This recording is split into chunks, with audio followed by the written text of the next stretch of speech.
I'm sorry. I'm okay. That's scary. Okay. Okay. No wonder I scare children. Okay, I'm sorry. Great. How you doing? I'm good. Okay, we're ready I'm to go. flummoxed by the technology, but other than that, I'm good. Thank you. Yeah. All right, Terry, we're streaming live, or Stanley, sorry. Okay. Yeah, all of you. Thank you. So I call to order the meeting of the Historic Preservation Commission of the City of College Place for September 17, 2020. Lisa, do you want to say anything about the protocol for virtual meetings? No, I think you guys do pretty well at managing your speaking and Okay, so I'll go forward with the roll call. Gary Peterson, Mike Denny, Present. Terrell Gottschall, Present. Edward Kantz. Okay. Does anyone want to call anything out of the consent agenda? If not, I'll entertain a motion to approve the consent agenda. So move. Is there a second? Second. Okay, all in favor, say aye. Aye. Any opposed? Okay, the consent agenda is approved, which sets in place our agenda for today. Lisa, are there any requests for public comment? there are not. Okay, so then we'll move on to our regular agenda, which is our work session on the 75th anniversary book. And we received drafts of the preface earlier. And Mike, do you want to comment on this or take us on a tour of it? Sure. So what I'm doing is I started actually when College Place was first named and a little before. So I started with the who lived here prior to the development of College Place with the local tribes, what happened there, some of the historic events that happened prior to the creation of College Place in the site College Place would develop. And then starting in 1891, when the land was given by Blaylock to the denomination for the college. And from then on, I've just been marching down the road. And I'm just now reaching what I call my chapter between two world wars for 1918 to 1945. So that's where I am right now. And what I've made some real interesting discoveries about College Place I did not know even had happened, which has been very interesting. I won't spoil that for you, but so I've been writing 6 to 7 hours a day, racing for the deadline. I'm going to tell you right now, because I'm having to wait for information from people that no longer live here that are still coming in. I most likely will not have the rough draft done by the end, as in tomorrow.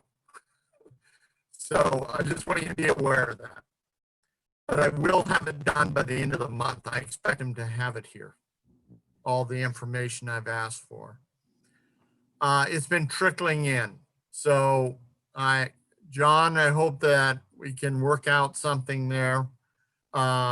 This pandemic has really created a challenge, but I'm working through it, so it's proceeding. So it's not going to stop it by any means, but I just hope that everyone that's agreed to supply information and photos get them here before we're done with this. So anyway, I've also been looking at, it's not going to, as time progresses, College Place has become less and less college centric.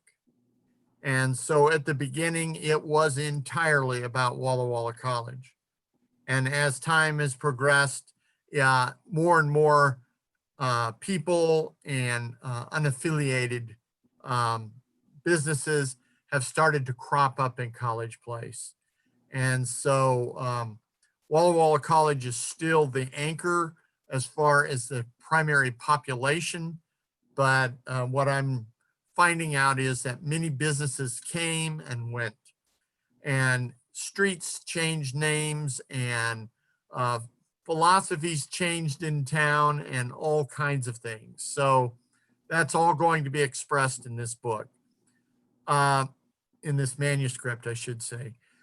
Some other things is I've been looking into the background of both the Presbyterian church and as it built up in College Place, plus the Italian farmers, and Doug Saturno has agreed to review my write-up on the Italian farmers.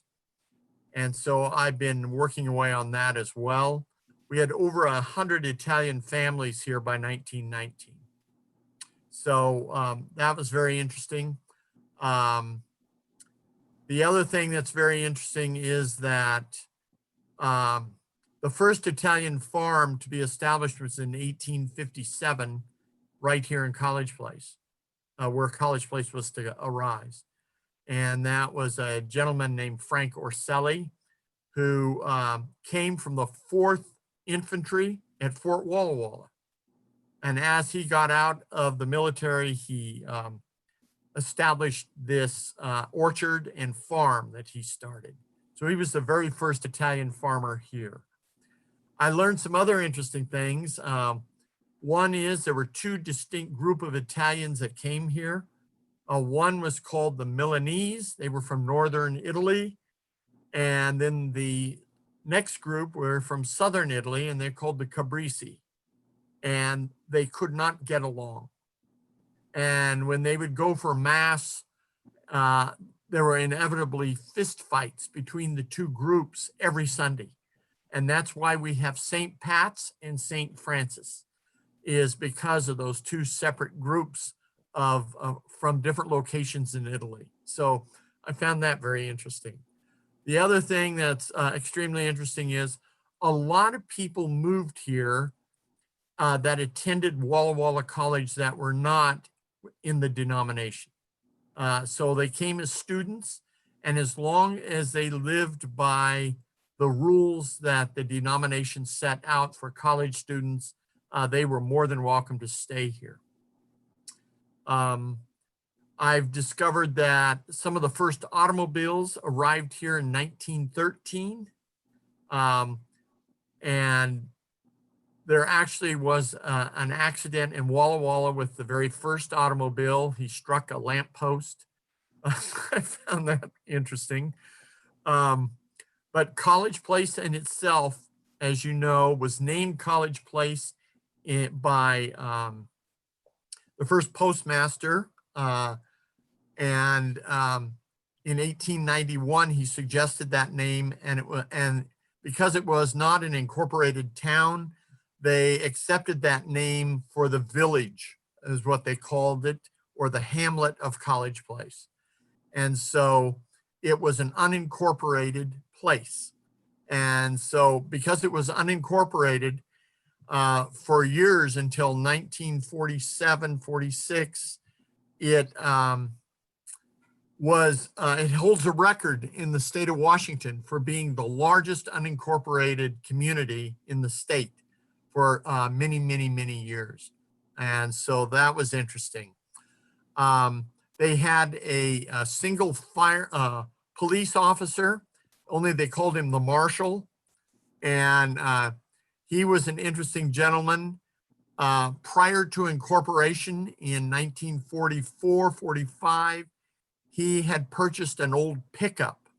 Well, the city had helped, or the community had helped pay for it. And when I sat down and visited with Dennis Lapiani, he told me about this gentleman, and he said that he was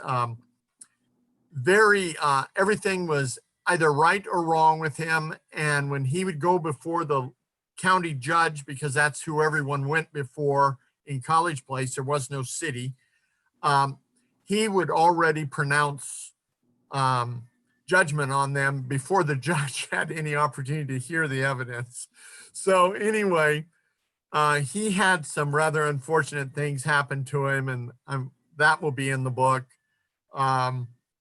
He had 2 college students creep under his pickup and tie a large rope they stole from the college dairy to a lamppost. And then they snuck back to their car.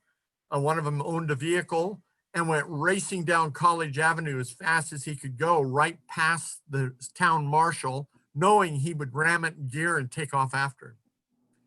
And he sure did. And it ripped the entire rear end out of the pickup and dropped him onto the road. And for months and months, there were all these big signs all over town offering to pay a certain amount of money for information leading to the arrest of the saboteurs that had attacked the marshal. Anyway, it never no one ever found out who it was. So years and years later, so I found out from one person I visited with, he found out it was his college roommate that had done that. So he was kind of stunned. But anyway, all kinds of stuff like that. So I found out there were a lot of businesses that came in. I found out that College Avenue was originally named the Roosevelt Highway. It was not named College Avenue. And it was named after Theodore Roosevelt, Teddy Roosevelt, because he was an especially well-liked hero in this valley, and because of the Spanish-American War and his presidency. So they named this highway from Milton Freewater through College Place after Roosevelt. And then I've reached the Spanish flu pandemic, only I call it the Great Influenza because there's absolutely no proof it ever came from Spain. Absolutely none. And that during the Great Influenza, it's alarmingly identical to our current age. There were those that refused to wear masks, those that refused to take care about contracting the disease. Over 400 people in town caught the Spanish flu, and quite a few died in this town, especially elderly and young people died from the Great Influenza. So in the community before it was incorporated. So that's been very interesting. There's been 4 epidemics here and now 2 pandemics have struck. So I find that very interesting for such a small community to survive those. So that's interesting. I've also been able to weave where the tribes fit in this area, and that these are still the ceded lands of the Confederated Tribes of the Umatilla.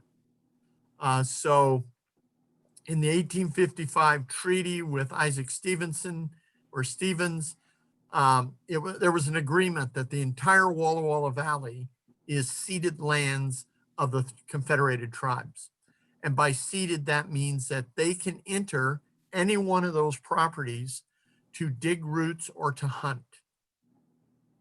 But they don't, because they have other hunting areas and much better root gathering sites than here.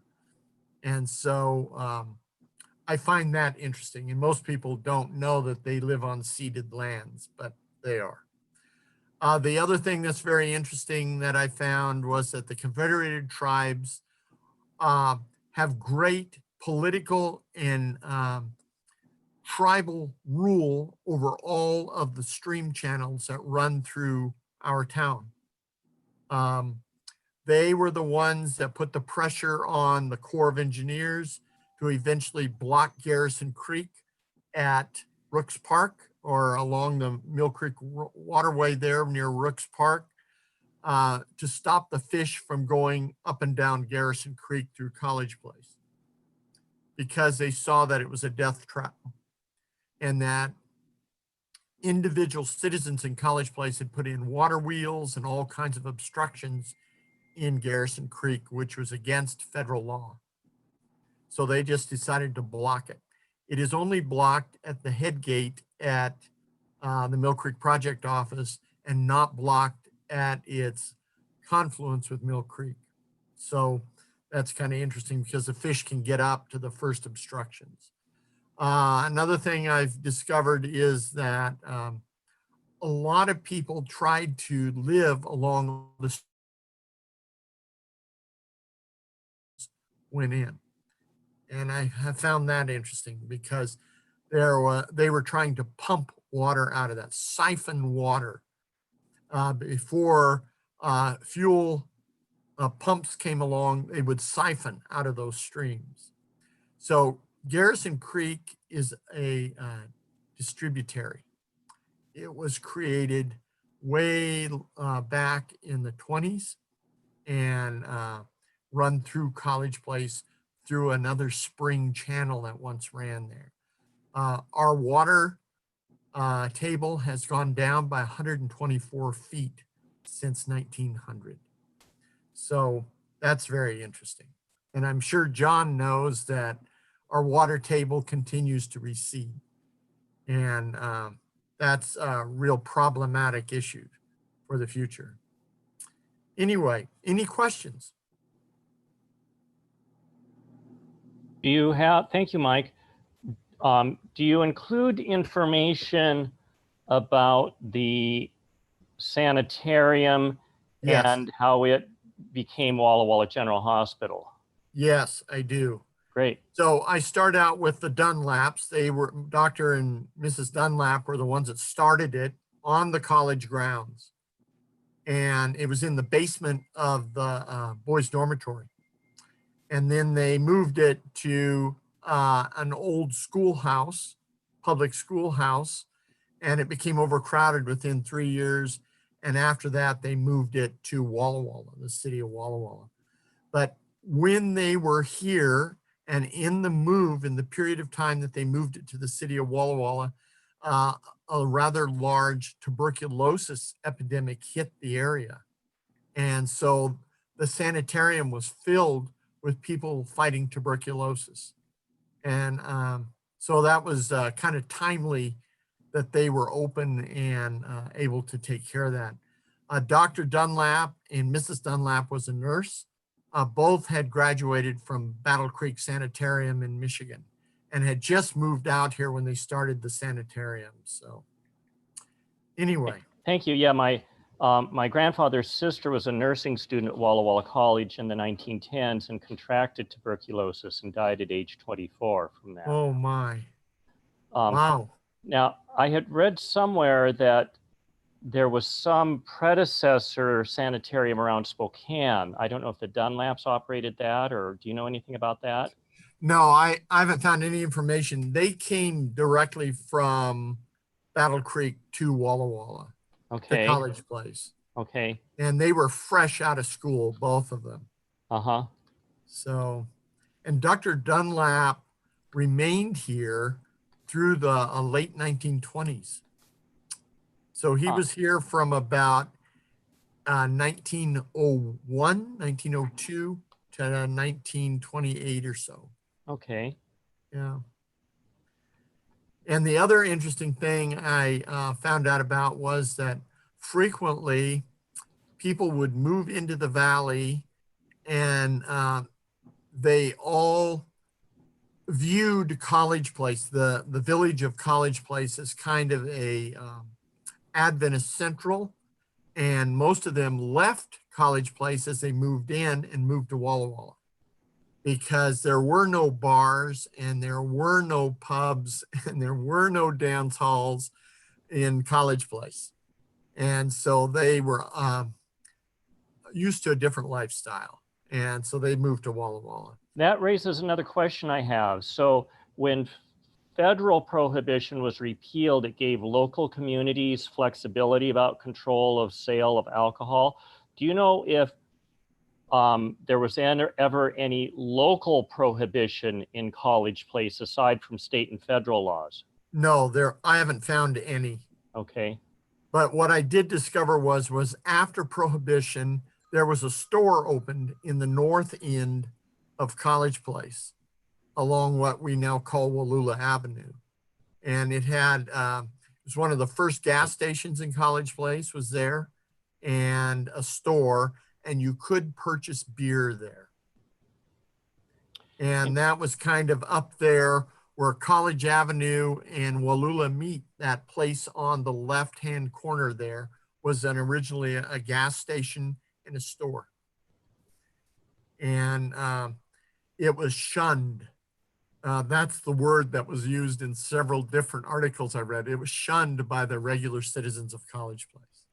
So, but the many other people utilize that store. So that was interesting. Yeah. And then there was another store that was built, and this is in the 19-teens, and it was built in a neighborhood that had originally been established in 1888. There was an area on the north side of the village of College Place, and these were all smaller homes that were built in the 1880s, and those were people that moved here and were farmers, mostly Italian farmers. And then as the Italian farmers did better and better, they built larger homes and moved a little further out from the village or College Place. And a lot of Adventist people in the late 1890s moved into those smaller homes after the college had been established and had opened. Are those homes that you're describing south of the railroad? Correct. Okay. Yeah. And it was interesting because a lot of the Italian farmers had rather large holdings of land, like Pasquale Saturno owned 100 acres. And that's largely up Larch Street all the way over to Myra. That was all Pasquale Saturno. And he arrived here in 1875. And he immediately got in contact with his cousin that was here, a guy named Joe Tashi, and they were business partners. And they did so well early on that they started paying for the immigration of other known family members from Italy that came here, and they were all Cabrisi. They were not Milanese. And so the Pasquale Saturno had real interest in establishing an Italian enclave here because he wanted them to be able to do well in the New World in America. And if they worked hard for him, they all had to come and work for him. And his promise to them was, if they worked hard for him, then after 7 years, he would give them land so they could start their own farm. And so they had to help him grow his farm. And so these people came with their whole families and worked very hard for Pasquale Saturno and allowed him to expand his farm. And just kind of an interesting part of College Place you don't hear much about anymore. Yeah, that's great. Where at what stage does Terry Dopp Amott's involvement come in? She starts at about 1901, 1890. Well, she starts with the college in 1891 because when W.W. Prescott arrived from the General Conference here, he was under the direction from Ellen White and several other Elder Ragsdale, and they were the ones that chose where the college was going to be built. And there was a real pitched, I won't say a fight, but disagreement, because there was already an Adventist educational institution, and it was in Milton. And it was called the Milton Academy. And the folks that were taking care and running the Milton Academy wanted Walla Walla College there. They said they already had the facilities built. There was no reason to build another educational institution, and that was where it should be. Well, Ellen White made it very clear to them, as did Prescott, that that's not where the school was going to be built. It was going to be built on the land that Nelson Blaylock had given them. And so within 1 year of Walla Walla College officially opening in 1892, the Milton Academy died. It went bust because the college opened up for everyone from primary, secondary, through to college. They accepted all of them. So that killed the Milton Academy. So that property was sold and down in Milton, and Walla Walla College actually expanded on the 40 acres that Blaylock gave them. And that's when they started adding some additional buildings, including their farm. They had a farm where they raised chickens, and they had some milk cows, and they also had some goats. And so that was interesting. It's my understanding that the bell, which now tolls the hour in the administration building, is from Milton Academy. It is. It's the original. Yep. So, so another question about Dr. Amott. So is her role a contributing author, or is she also playing an editing role? I'm not quite clear of what her role is overall in this project. Well, I asked her if she would go over the history of the college that I write. So she's agreed to do that. So she will be one of the folks that just double checks what I've written. Okay. And so she didn't have the inclination to pin any of it. So I had a wonderful visit with Terry about the college, and she gave me a copy of her book, and that copy is to go to the City of College Place if you don't have one. So Great. Anyway. And that book, by the way, is Bold Venture. It's the Centennial History of Walla Walla College, published in 1992. Right. And then I also I was sent a copy by Helen Cross's son-in-law of her little book she published in 1984 on College Place. And it's called A Brief History of College Place. And it's actually very, very interesting. And there are some individuals that she writes about in there I wished I could have interviewed. One of them is Austin Morgan. I knew Austin, but I didn't know about this book. Anyway, Austin Morgan, I would love to talk to Helen Cross about it. I had a very nice visit with Walt Meskey. He arrived here in 1948 as a student. And he was one of the workers at the farm, and eventually became the student manager at the farm. So, and the farm was right now where the college church sits.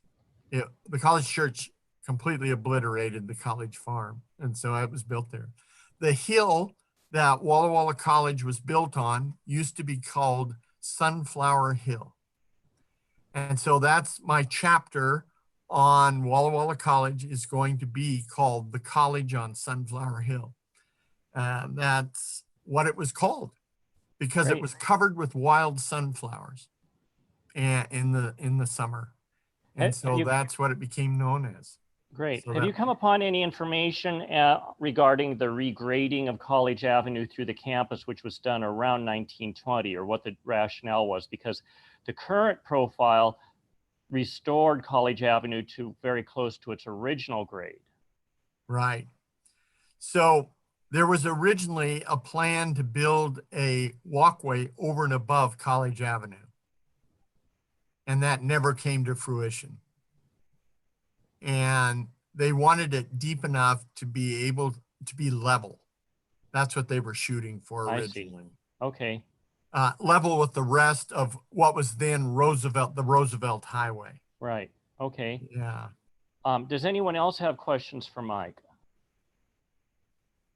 Mike, have you come across, am I talking? Yeah. Have you come across the story of the Nichols General Store? Just mentions of it.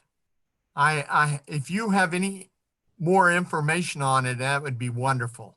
Well, there's the son, Dorsey Nichols. That was Nichols and Sons was the name of the store. In 1901 and 1902, he was involved in a state Supreme Court case over blue laws. 1901, in the county politics, had several of the politicians had decided they needed to enforce blue laws at the behest of the Protestant Ministers Union. And so in the summer of 91, the local sheriff busted 3 saloon owners, John Sharpstein, the manager of the baseball team, and Dorsey Nichols over violation of blue laws. The 3 saloon keepers for selling booze, John Sharpstein for having baseball on Sundays, and Dorsey Nichols for staying open on Sundays.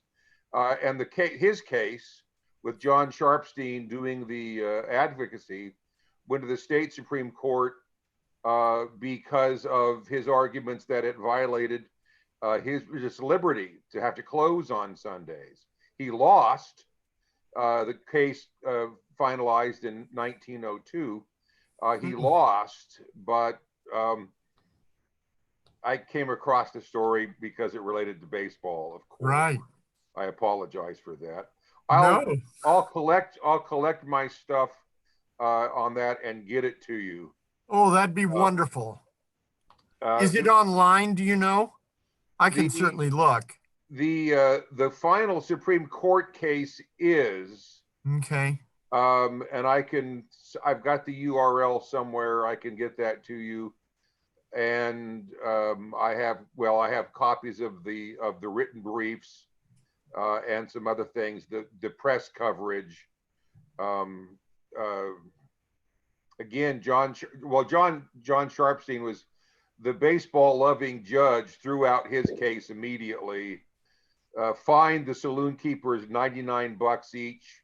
And then went to the Supreme Court on the Nichols case. But I'll find that for you and get it to you. That would be wonderful. Thank you. Sure, certainly. Great. And that, of course, became the old bookstore when Stanley and I were in school here. And now, of course, it's the corner of the parking lot. Right. What was 3rd and College Ave. Yeah, that's where I went and got my books. Okay. Mostly sewing stuff. The lady who ran the bookstore was into sewing and few books and lots of rolls of wool, if I recall correctly. And then Barbara Bigger ran that store for a while. Yes. Yeah. And I remember pieces of it falling off and hitting the sidewalk, almost hitting students from that building. By then. Absolutely. Yeah. I had a wonderful visit with, what's his first name? Anyway, his parents were the ones that ran Totem Out Market, where the Mexican food restaurant is across from Andy's Market. That used to be the only market in that part of College Place. And it was opened in 1923, and it was called Totem Out Market.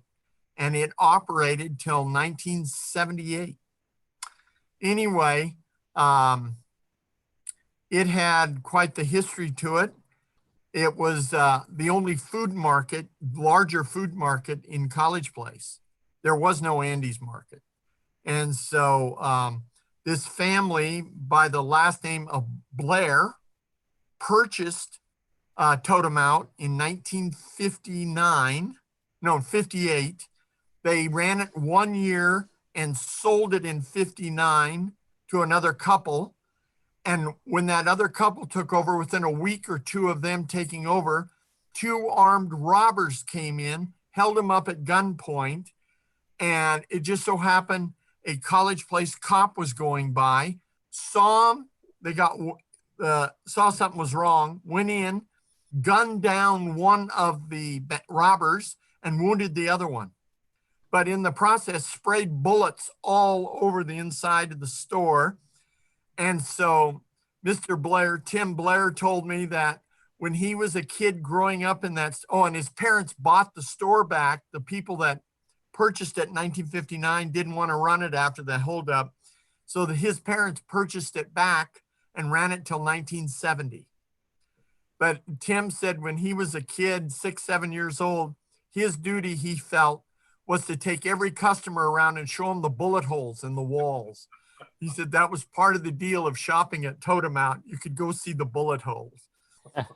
But anyway, that was the only market. And when we came back from Africa in 1970, Totem Out was the only market there. And the only other market in reach of College Place was the Safeway on Rose Street. And so we would go down there, but we shopped at Totem Out too. And they had vegetables and everything. Anyway, the Blairs ran that through 1970. And then they sold it to another couple, the Blacks. I don't know if you knew the Blacks, but the Blacks ran it till 1978. And then they sold it and it went out of business. And then it became the Mustard Seed Restaurant. And it was run for 5 or 6 years as that. And now it's had tenant after tenant after tenant. But anyway, I had a really nice visit with Tim Blair, about 2.5 hours. And he gave me a bunch of photos and stuff. And he was genuinely moved that his parents would be included as part of the history of College Place. So they ran the only major store in College Place for a long time. So Great. yeah.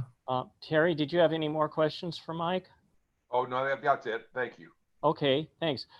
So there's one thing I wanted to mention from the draft preface. So College Place was for a long time probably the largest incorporated community with such a large percentage of its residents being of a background of a particular religious denomination. In fact, the only comparable community I can think of in Washington is the Seward Park district of Seattle, which is just a neighborhood of Seattle, which is predominantly Orthodox Jewish. But it's also a sensitive subject, especially for a project being developed by a government agency. And so there's one sentence that I'd like to suggest changing the wording of. So there's a sentence right after you mention the first mayor, Walter Bunch. For all intents and purposes, this was a Christian city with a mix of residents all working to grow. And I would like to suggest that for all intents and purposes, this was a Christian city, maybe saying that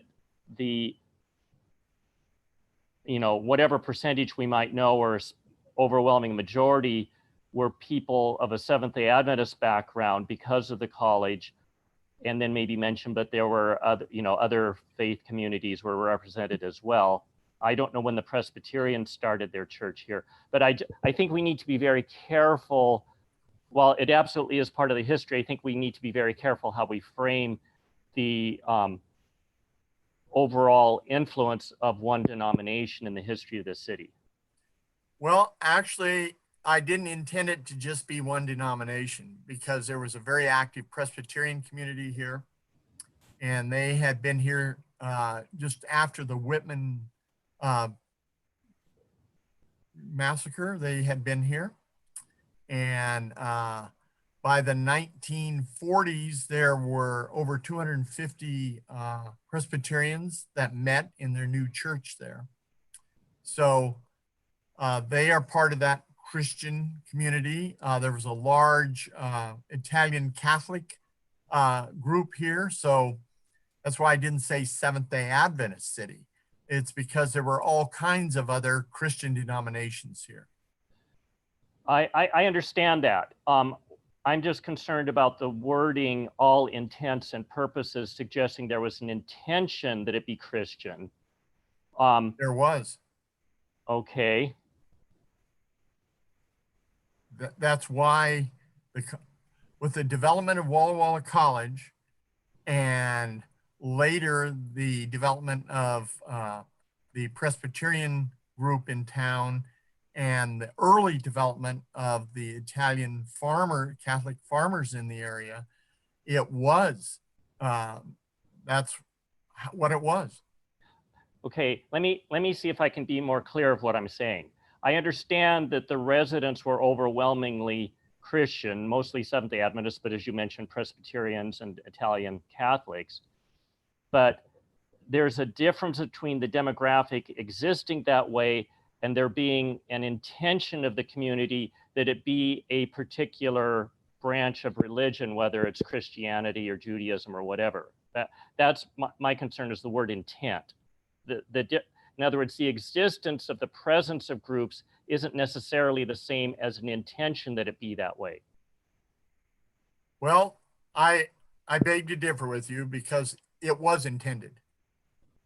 It was intended to be a largely Christian, largely Seventh-day Adventist group, a town.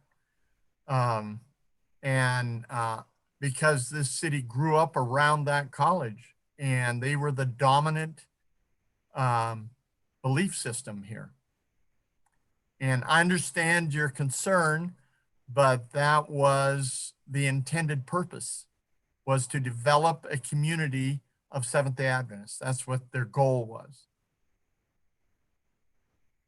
Okay. Yeah.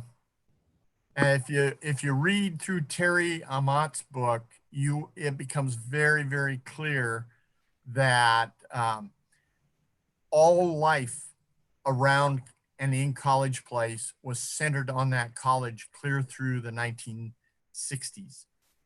No, I believe me, I understand that history very well. I think I've mentioned that my family attended and or taught at Walla Walla College in each decade of the 20th century. Right. So I have visited College Place since early childhood and lived in College Place for well over 30 years. So I'm very familiar with that history. The issue of cause and effect is my concern, that I understand that when you have an institution that's so dominant of a community and it is a denominational institution, that has a very profound influence on the community. But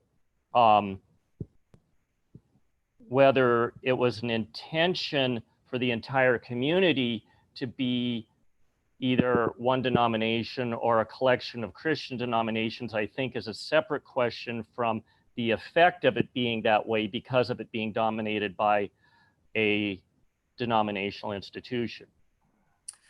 Well, I'll just kick through a little bit of the earlier history. The first mission actually established here was St. Rosa's of Lima, Catholic mission. And then the Presbyterians under Whitman.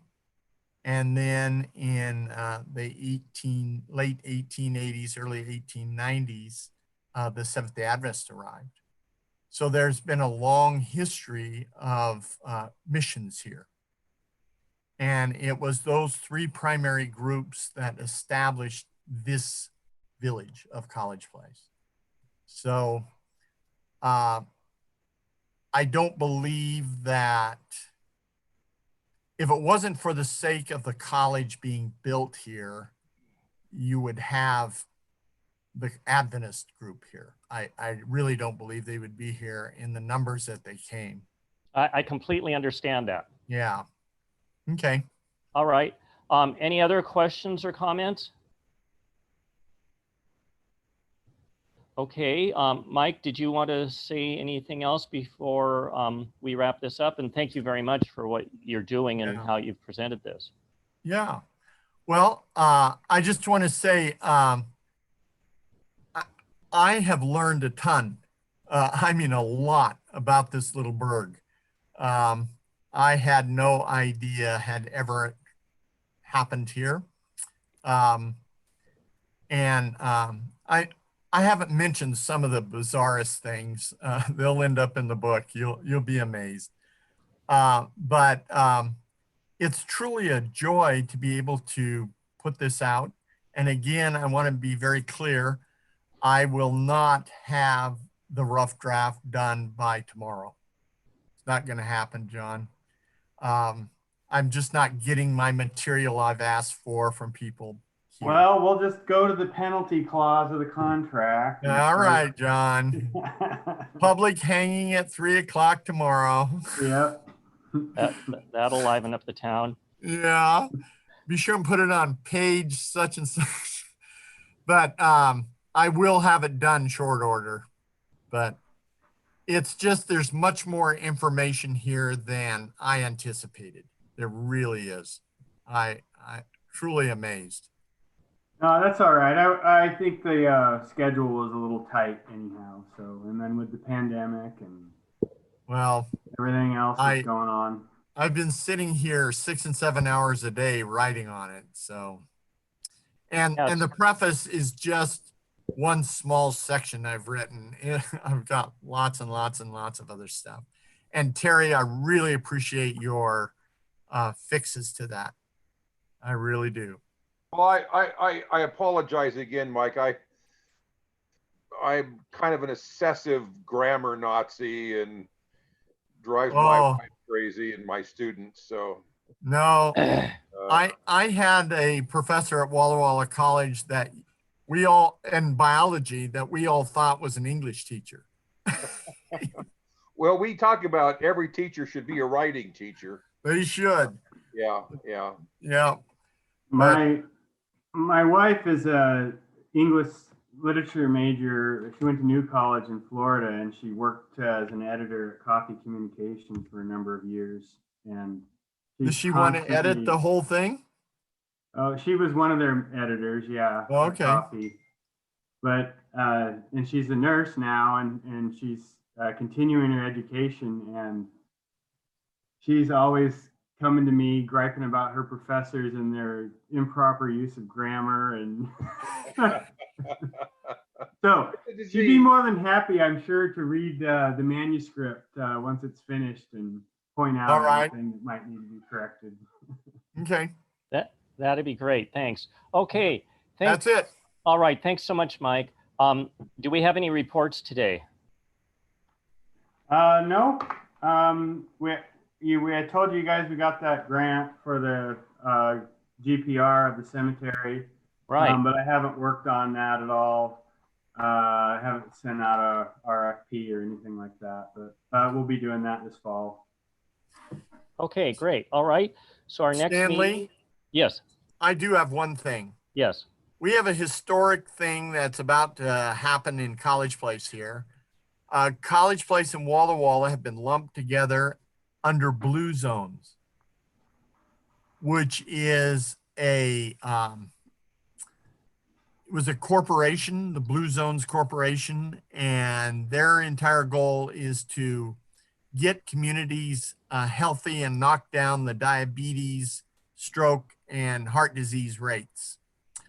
And so Walla and College Place will be Blue Zone cities here. It will be announced very shortly. And we are the only cities in Washington State that are Blue Zone cities.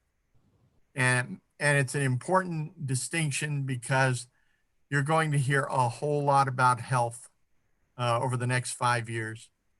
So we'll see what it does for us. That's great. All right. Thank you, Mike. Yeah. Okay. So our next meeting is set for October 15 at 4 p.m. And I will entertain a motion to adjourn. I move we adjourn. I second it. Okay. All in favor, say aye. Aye. Aye. All right. We are adjourned. Thank you, everybody. Thank you. Thank you. Thank you.